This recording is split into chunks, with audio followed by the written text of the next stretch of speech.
கிறிஸ்துவுக்குள் மிகவும் பிரியமான தேவனுடைய பிள்ளைகளே, இந்த காலை நேரத்தில் இந்த அனுதினம் அண்ணா மூலமாக உங்களை சந்திப்பதிலே மிகுந்த மகிழ்ச்சி அடைகிறேன். இன்றைக்கும் தியானத்துக்கு எடுத்துக்கொண்ட வேத வசனம் ஆபுக்குக்கு 2ஆம் அதிகாரம் 3வது வசனம். குறித்த காலத்துக்கு தரிசனம் இன்னும் வைக்கப்பட்டிருக்கிறது, முடிவிலே அது விளங்கும், அது பொய் சொல்லாது, அது தாமதித்தாலும் அது அதற்கு காத்திரு, அது நிச்சயமாய் வரும், அது தாமதிப்பதில்லை. நீங்கள் கண்ட தரிசனமோ நீங்கள் கண்ட சொப்பனமோ இவைகளெல்லாம் ஒரு காலத்திலே நிறைவேறும்படி ஆண்டவர் உங்களுக்கு உதவி செய்வார். அப்படியாக ஒரு வாலிபன், 2 வாலிபன் அவங்க கல்லூரிக்கு போகிற வழியில் ஒருவன் எப்பொழுதுமே நியூஸ் பேப்பரை பார்த்துக்கிட்டே போவானா, நியூஸ் பேப்பரை படிச்சுட்டே போவானா. ஒரு வாலிபன் ஒரு டிஜிபி ஆஃபீஸு அந்த வழியில் நின்றுட்டு வர அந்த டிஜிபி எப்பொழுது வருவார்னு பார்த்துக்கிட்டே இருப்பானா.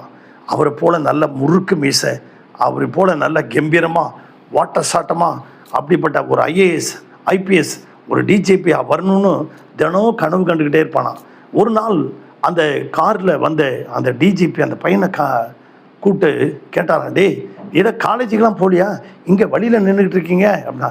சார், உங்களை மாதிரி நாங்கள் ஒரு டிஜிபியாக ஒரு ஐஏஎஸ்ஸாக ஐபிஎஸ்ஸாக வருவதற்கு என்ன செய்யணும் சார், நீ காலேஜெலாம் படிச்சுட்டு மைதானத்தில் போயிட்டு பயிற்சி எடுறா, இந்த மாதிரி வந்துடுவேன் அப்படின்னாரா.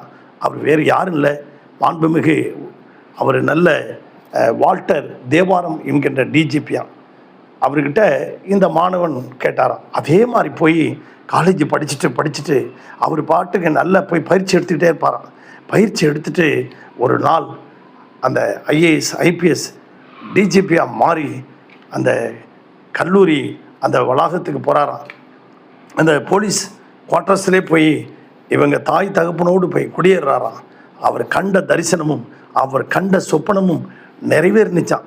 ஆனால் இன்னொரு மாணவன் என்ன செஞ்சாராம், நியூஸ் பேப்பரை படிச்சுட்டே இருந்தார், ஆனால் அவன் ஒன்றுக்கும் பிரயோஜனம் இல்லாமல் ஆயிட்டானா அப்படின்னு அவர் நினச்சாராம். ஆனால் இவர் டிஜிபி ஆனவனே நேராக சரி கலெக்டர் ஆஃபீஸில் போய் வாழ்த்து சொல்லலாம், நம்ம அவர்கிட்ட போய் வாழ்த்து வாங்கிட்டு வரலாம் அப்படின்ட்டு போனாராம்.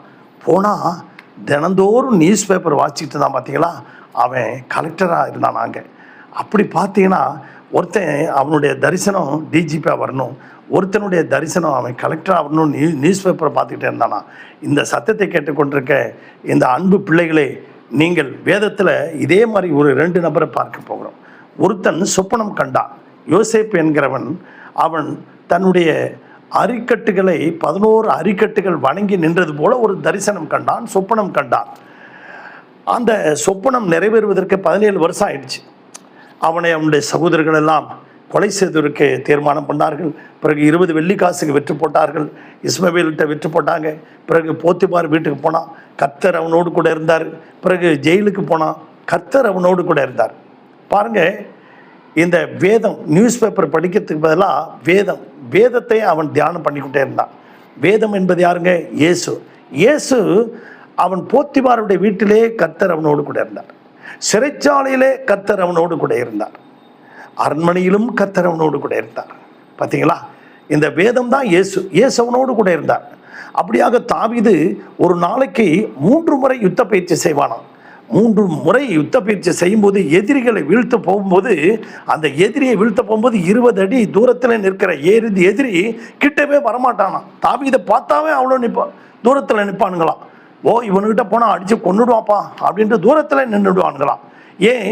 அவனுடைய 3 வேளையும் யுத்த பயிற்சி. அதனால தான் அவன் சொல்கிறான், என் கைகளை போருக்கும் என் விரல்களை யுத்தத்துக்கும் பழக்குவிக்கிற கர்த்தருக்கு ஸ்தோத்திரம் என்று அவன் சொல்லுவானான்.